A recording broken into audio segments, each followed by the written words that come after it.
Assalamualaikum warahmatullahi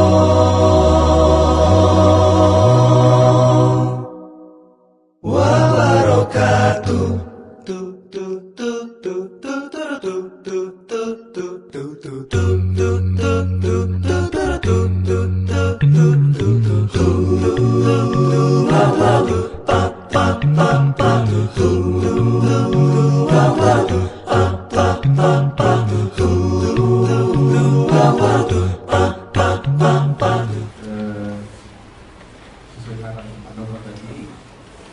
Dari atas, ini salam pemerintah selamat pagi, salam sejahtera bagi kita semua.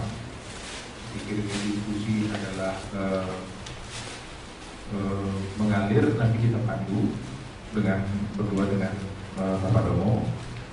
Pertama sekali kami akan memperkenalkan masing-masing dan kami undang kepada narasumber untuk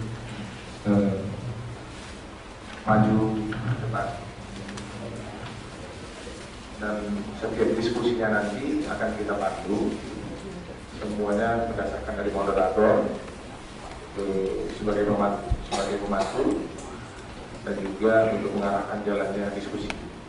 Saya pikir kita sudah mendapatkan sambutan dari panitia tadi, lebih dan kurang kita langsung saja bisa. Baik, untuk narasumber yang pertama, seperti yang sudah kita tertulis disampaikan oleh panitia tadi, kami undang Bapak Rudi Yohanes untuk maju ke depan. Baik. Dan kedua, Bapak Hadi Ishak LS Mokoginta. Kami persilakan Bapak, silakan. Baik. Iya. Bisa langsung dilakukan oleh Pak Mokoginta, silakan. Bismillah. Assalamualaikum warahmatullahi wabarakatuh. Alhamdulillahilladzi arsala rasulahu bil huda wa dinil haq liyuzhira 'ala ad-dini kullihi walau karihal musyrikun. Asyhadu an la ilaha illallah wahdahu la syarikalah wa asyhadu anna Muhammadan abduhu wa rasuluh. Allahumma shalli wa sallim wa barik ala nabiyyina Muhammadin wa ala alihi wa sahbihi wa mawalah, amma ba'd. Qala Allah ta'ala fil Qur'anil Karim, inna ad-dina indallahil Islam. Wa qala aidan, wa may yabtaghi ghayra al-islam dinan fala yuqbal minhu wa huwa fil akhirati minal khasirin.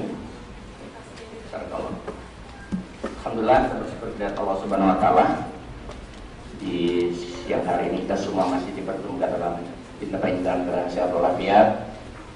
Salat dan salam kepada baginda Rasulullah Muhammad SAW. Saya disuruh memperkenalkan nama, barangkali langsung aja to the point. Ya.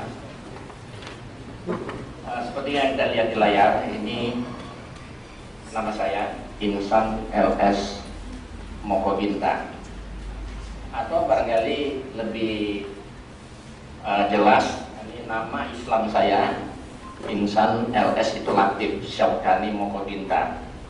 Adapun nama ketiga saya dulu dibaptis Wenceslaus.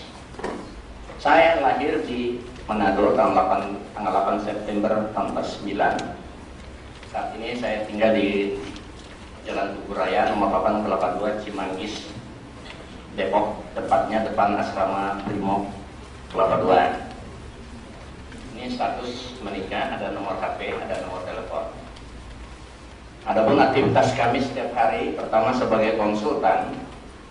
Konsultannya dalam arti menangani kasus-kasus yang berhubungan antara Islam dan Kristen. Kemudian ada pusat dakwah Islam di Manado, Sulawesi Utara, Jakarta, dengan Yayasan Birrul Walidain.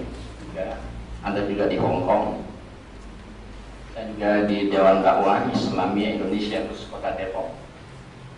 Ya, saya juga memberikan kajian kristologi di mana saja dan menulis berbagai buku kristologi. Alhamdulillah, selama saya masuk Islam dan lebih kurang 30 judul buku yang sudah saya tulis.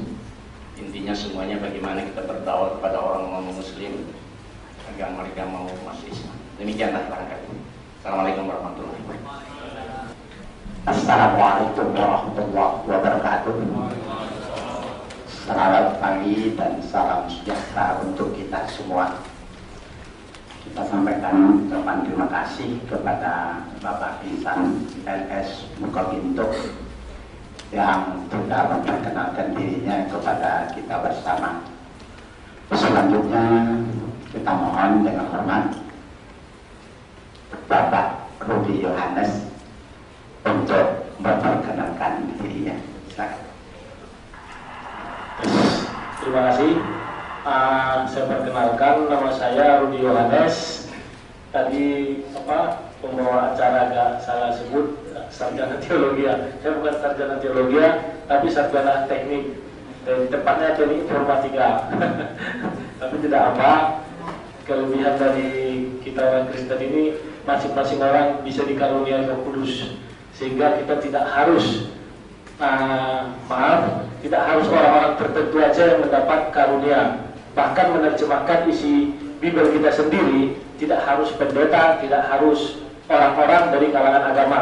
Semua orang yang bisa diberi Roh Kudus, didukung kedengaran Roh Kudus, bisa melakukannya. Jadi saya bukan seorang sarjana teologi. Dan saya tertarik dengan Pak Mokoginta itu awalnya dari saya mengasuh namanya anak-anak Kristen belajar anak-anak Kristen belajar isi Alkitab. Cuma pada saat itu saya ditebas, akun saya ditebas sehingga grup itu jadi liar. Maka saya buka kembali yang namanya Mari Belajar Isi Alkitab. Dan kebetulan di situ peminat di internet sekarang untuk dunia agama itu sangat banyak. Contohnya untuk grup Islam Terbukti Benar, saya masih ingat itu dari 60.000, sekarang sudah 1.600.000-an. Berarti peningkatan keimanan manusia ini mungkin sudah lebih bagus gitu. Nah, beranjak dari situ kita adalah biasalah dalam debat itu kan, dalam debat internet begini. Masuklah sebuah catatan dari Pak Insan, mustahil Kristen bisa jawab. Tapi pertama saya lihat ini dulu hadiahnya itu 1 miliar. Saya nggak ngerti apakah memang buku aslinya 10 juta atau 1 miliar, saya kurang paham. Tapi ketika ditawari sama saya dulu 1 miliar, saya sudah jawab sampai ke 10. Yang ke 11 sengaja tidak saya jawab karena saya mau melihat uangnya 1 miliar dulu. Nah, pertanyaan 11 itu adalah berhadiah BMW. Saya juga mau lihat BMW-nya mana. Cuman sekali lagi saya ditebas sehingga ulasan saya itu hilang. Akhirnya saya buat lagi akun baru. Ternyata Gayung Bersambut, kalau nggak salah ini nama akunnya Majidah. Sekarang dia di sini Olivia. Dia pertama kali melakukan sounding. Akhirnya kita bisa bertemu seperti ini. Jadi mungkin itu perkenalan dari saya dan harapan saya nanti, karena pertanyaan ini sudah sering dijawab. Bahkan ada yang dari Advent, ada yang dari kemarin terakhir kalau nggak salah Pak Budi Pak Budi Asali itu sudah ketemu dengan beliau, kalau nggak salah menurut Pak Budi 2 kali dan bukunya sudah ada. Cuma saya juga belum baca.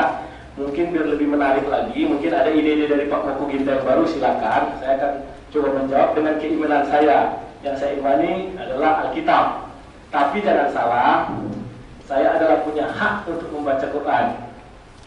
Itu tidak bisa dihalangi siapapun. Makanya satu hari mungkin saya membaca Quran itu lebih dari 20 ayat. Cuma memang saya nggak hafal terus. Maklum itu hal yang biasa. Dan basic saya untuk belajar Islam dulu saya kuliah di Universitas Ahmad Dahlan. Memang SKS yang saya ambil mengenai studi Islam itu cuma 8 SKS. Dan kebetulan nilai saya A semua. Nah ini kawan-kawan saya Muslim pun bingung. Orang itu dapat B, saya dapat A. Itu kita masih ada fotokopi ijazahnya, nanti bisa dilihat. Ada studi Islam 1, 2, 3, sampai 4. Dan dulu saya pengalaman untuk rohani, saya sempat jadi ateis. Ateis itu 6 tahun. Saksi Jehovah mulai dari SMP sampai SMA sudah saya lewati. Kalau kecil saya itu dididik di Katolik. Sesudah SMP, HKBP. Sesudah itu sempat bergaul dengan saksi Jehovah mulai dari SMP sampai SMA. Ketika kuliah saya kembali jadi ateis lagi. itu hampir 6 tahun. Sesudah itu saya belajar Islam 2 tahun, baru akhirnya saya menemukan jawaban bahwa menurut saya bahwa hanya Bible yang mampu menjawab pertanyaan dunia, termasuk pertanyaan ateis. Pertanyaan ateis sekalipun Bible mampu menjawab. Akhirnya saya kembali ke HKBP.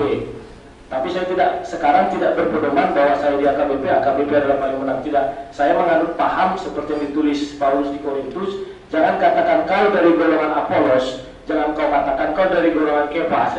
Seperti itu kira-kira. Adakah Kristus terbagi-bagi? Kristus tidak terbagi-bagi. Saya juga sedih melihat kekristenan sekarang ini terbagi-bagi. Terus terang, saya ini orangnya kalau salah saya kata salah, kalau benar saya kata benar. Bahkan saya pernah debat sama Pastor Wenas, itu seorang lumayan terkenal ya. Kita debat sampai lama, itu ada seminggu, mengenai beberapa konsep kekristenan. Jadi mungkin itu yang saya sampaikan. Terima kasih.